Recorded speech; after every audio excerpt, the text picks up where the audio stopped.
দিনটা ছিল 21শে আগস্ট। কি ঝড় বৃষ্টি, অসম্ভব তুমুল ঝড় বৃষ্টি। এই ঝড় বৃষ্টির মধ্যেও আমার মেজদিদির জন্মদিন করেছিলাম। 8ই আগস্ট ছিল আমার বড়দির জন্মদিন, 21শে আগস্ট ছিল মেজদির জন্মদিন। এ আমার মেজদি, আর ওটা হচ্ছে আমার মেজদির মেয়ে রিমি। তা জন্মদিন আমি কেকটা দেখো আমি নিজেই বানিয়েছি। আমি জানি, আবার বলছি তোমাদের, আমার ডেকোরেশনে হয়তো ভালো হয় না, কিন্তু টেস্ট কিন্তু খুব ভালো হয়েছিল। ওরা সবাই বলেছে, আমার তো ভালো লেগেইছে, কিন্তু নিজের ঢাক তো নিজে পেটায় না বলো। ওরাই বলেছে ভীষণ ভালো হয়েছে টেস্ট। আমি রেড ভেলভেট কেক তৈরি করেছিলাম এবং খুব ভালো টেস্ট হয়েছে। আর আমার না জন্মদিনের দিন মানে নিজের কাছের মানুষদের একটা বেশ ওই দিনটা তারা তো স্পেশাল, একটা স্পেশাল ফিল করাতে খুব ভালো লাগে। হ্যাঁ, তা বড়দি হলো, মেজদিরও ও কেক কাটছে দেখো।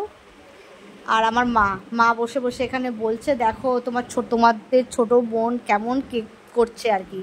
আমি আবার মজা করে বললাম আমার বার্থডেতে কিন্তু তোরা করবি। ওরা অবশ্য কিনে দেবে, ওরা তো আর করতে পারবে না। আচ্ছা, আমার দিদি খাইয়ে দিচ্ছে আমার মেয়েকে, আমাকেও বলছে খা খা। আমি বলছি দাঁড়া পরে খাচ্ছি। আমার বড়দি তোমরা তো অলরেডি চিনেই গেছো। আর ও হচ্ছে আমার মেজদির মেয়ে রিমি। আর আমার মা।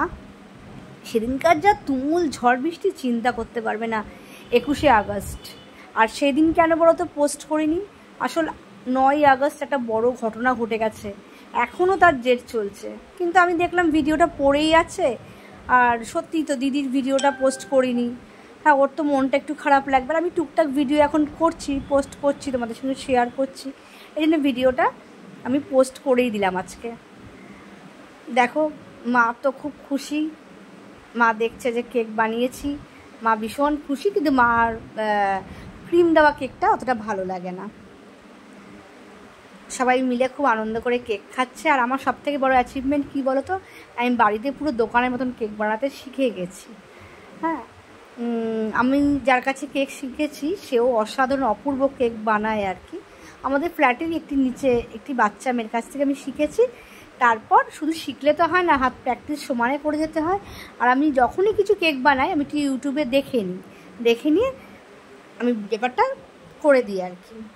আচ্ছা, ওর মেনু ছিল দেখো, চিকেন কষা করেছিলাম, ফ্রাইড রাইস করেছিলাম, পোলাও করেছিলাম, কেক ছিল, আইসক্রিম ছিল। ওকে সুন্দর করে সাজিয়ে গুছিয়ে দিয়েছিলাম। আসলে দিদিদের বার্থডে বা আমাদের বার্থডে না, মারা আগেকার দিনে তো এসব কেউ কিচ্ছু করতো না। মা তো ভুলেই যায় যে আমাদের বার্থডে বা আমার দিদিদের বার্থডে কবে। আমি এই জন্য, যেহেতু আমি এতদিন কলকাতার বাইরে ছিলাম, এখন আমি 3 বছর হয়েছে এখানে, 3-4 বছর হয়েছে এখানে